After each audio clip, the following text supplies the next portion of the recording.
విశాఖ ఎంపీగా టీడీపీ అధిష్టానం మతుకుమిల్లి భరత్ని ఖరారు చేసినటువంటి పరిస్థితి అయితే కనిపిస్తుంది. ముఖ్యంగా విశాఖ ఎంపీగా ఎవరు పోటీ చేస్తారనేది ఎప్పటి నుంచో ఊహాగానాలు అయితే ఉన్నాయి. ఎందుకంటే ఇక్కడ బీజేపీ నుంచి కూడా జీవీఎల్ నరసింహారావు బరిలో ఉండబోతున్నారనే ప్రచారం జోరుగా జరిగినటువంటి నేపథ్యంలో అటు టీడీపీ, బీజేపీ, జనసేన కూటమికి సంబంధించి ఖచ్చితంగా జీవీఎల్కి సీట్ వస్తుంది అనుకున్నారు. కానీ అన్నీ ఊహించిన విధంగానే ముందస్తు నుంచి భరత్ ఒక ధీమాగా ఉన్నటువంటి పరిస్థితి అయితే ఉంది.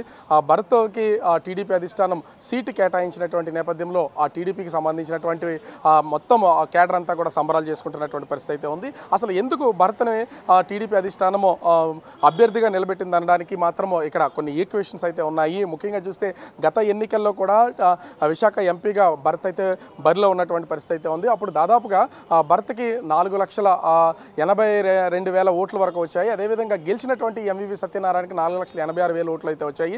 ఇద్దరి మధ్యన కేవలం 4,000 ఓట్లు తేడాతోనే ఓడిపోయినటువంటి పరిస్థితి అయితే ఉంది. ఈ భరత్ ఓటమి కూడా అప్పట్లో జనసేన పార్టీ నుంచి పోటీ చేసినటువంటి జేడి లక్ష్మీనారాయణ ఉన్నటువంటి నేపథ్యంలో ఇక్కడ ఖచ్చితంగా జేడి లక్ష్మీనారాయణకి 2.5 లక్షల ఓట్లు రావడంతో ఆ ఓటింగ్ అంతా పోవడం వల్లే ఇక్కడ భరత్ ఓటమి చెందాడు అనేది ఒకటైతే తెలుస్తుంది. మరి ముఖ్యంగా చూస్తే ఎంవీఎస్ మూర్తి భరత్ తాతగారు కావడం, ఎప్పటి నుంచో పొలిటికల్ ఫ్యామిలీగా విశాఖపట్నానికి సంబంధించి వాళ్ళకి మంచి ర్యాపో ఉండడం, పూర్తి స్థాయిలో విశాఖపట్నంలో అందరికీ పరిచయస్తుడై ఉన్నటువంటి నేపథ్యం అయితే కనిపిస్తుంది.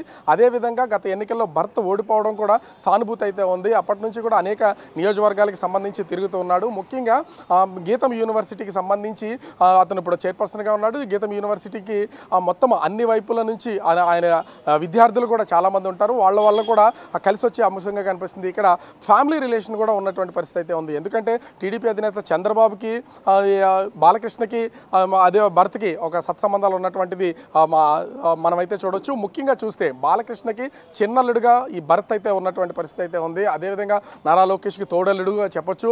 ముఖ్యంగా చూస్తే ఇంత ఫ్యామిలీ రిలేషన్ ఉన్నటువంటి నేపథ్యంలో వేరే ఎవరికైనా సరే ఈ సీట్ ఇవ్వడం వల్ల ఖచ్చితంగా సీట్ కోల్పోతారనే అంచనాలు ఉన్నాయి. మరి ముఖ్యంగా చూస్తే బీజేపీకి కనుక విశాఖ ఎంపీ సీట్ని కనుక ఖరారు చేస్తే ఖచ్చితంగా ఇక్కడ స్టీల్ ప్లాంట్ ఇష్యూ ఉంది. అదేవిధంగా ప్రత్యేక హోదాకి సంబంధించి వెనకబడిన జిల్లాల డెవలప్మెంట్ విషయంలో కూడా ఎలాంటి న్యాయం చేయలేదు అనేది ఖచ్చితంగా బీజేపీ మీద పడే అవకాశం ఉంటుంది. ఇప్పటికే టీడీపీకి సంబంధించి 4 ఎమ్మెల్యేలు, సిటీ పరిధిలో ఉన్నట్టు 4 ఎమ్మెల్యేలు గెలిచారు. కాబట్టి ఈసారి బీజేపీకి కనుక ఇస్తే మొత్తం సీట్లన్నీ కోల్పోయే అవకాశం అయితే ఉంటుంది. అందుకనే ఖచ్చితంగా బీజేపీ పార్టీకి సంబంధించినటువంటి అధినాయకులతోనూ జనసేనతోనూ ఒప్పించి భరత్కు చంద్రబాబు ఈ సీటు ఇప్పించినట్లుగా తెలుస్తుంది. మొత్తానికి చూస్తే అటు ఫ్యామిలీ వైపు నుంచి బాలకృష్ణ అల్లుడుగాను, లోకేష్కి తోడల్లుడుగాను ఒకవైపు నుంచి చూడొచ్చు. మరోపక్క ఎంవీఎస్ మూర్తి తన తాతగారి గతంలో ఇక్కడ ఎమ్మెల్సీగానే ఎంపీగా పనిచేసినటువంటి పరిచయాలు కావచ్చు, అదేవిధంగా గత ఎన్నికల్లో ఓడిపోయారనే సానుభూతి కావచ్చు, అన్ని ఈక్వేషన్స్లోనూ ఉన్నత విద్య చదువుకున్నటువంటి వ్యక్తిగాను, విద్యా సంస్థలు నడుపుతున్నటువంటి వ్యక్తిగాను, ప్రజల్లో మమేకమయ్యి ఆ ప్రజలతో తిరుగుతున్నటువంటి వ్యక్తిగాను భరత్కి మంచి పేరు ఉన్నటువంటి నేపథ్యంలో టీడీపీ అధిష్టానము ఈ సీట్ని ఖరారు చేసినట్లుగా తెలుస్తుంది. ఇప్పటికే ఆ సీట్ అనౌన్స్ చేసినటువంటి నేపథ్యంలో భరత్కి సంబంధించినటువంటి కేడరు, టీడీపీ కేడర్ అంతా కూడా ఆనందోత్సాహాల్లో ఉన్నారు. మరి ఈ ఎన్నికలు భరత్ భౌతాన్ని ఏ విధంగా తేల్చబోతున్నాయి అనేది వేచి చూడాల్సినటువంటి పరిస్థితి అయితే ఉంది. కెమెరామెన్ అరుణ్తో రాజు, బిగ్ టీవీ, విశాఖపట్నం.